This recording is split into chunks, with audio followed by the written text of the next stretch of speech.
Hi everyone and welcome back. Scripture is clear. We are saved by grace and not of our own efforts, not of anything that we have done.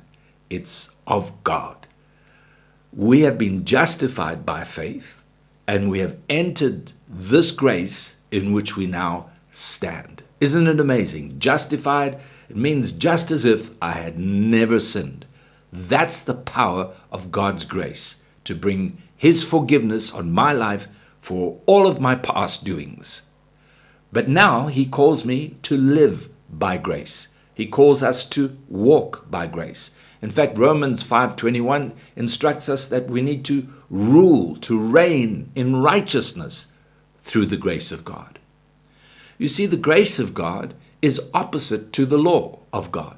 The law of God has put expectation on me as to how I must behave, how I must think, what I must do, what I must say. The law of God brings the weight of obligation to my life.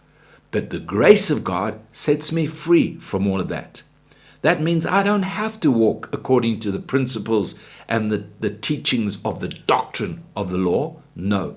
In the grace of God, I walk and I live by my heart to please the Lord. Now, Paul gives us a warning in Galatians 5. So he says, do not use the grace and the freedom that comes with it just to please your flesh. So if I want to live in grace and rule and reign in grace, it means I'm going to walk in righteousness. I'm not going to please the flesh. So there's an attitude that I need to see, something that must be clear in all of our lives.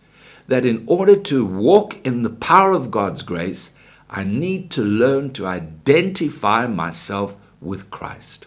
So what did Christ do? The Bible tells us that He suffered, He died, He was buried, and then He was resurrected. That's the life of Christ. That's where my identification needs to be. To die to the things of the past, to die to the things of the flesh, so that I may walk in newness of life. Paul puts it another way when he says, take off the old man and put on the new. Take off the anger and put on the peace of God. Take off unforgiveness and put on the forgiveness. Take off the greed and put on the contentment, and so on. It's a life of walking and pleasing God in His grace. That means my heart desire is to please Him, not to please the flesh.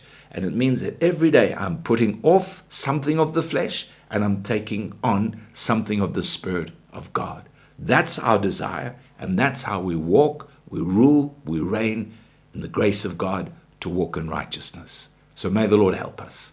God bless you.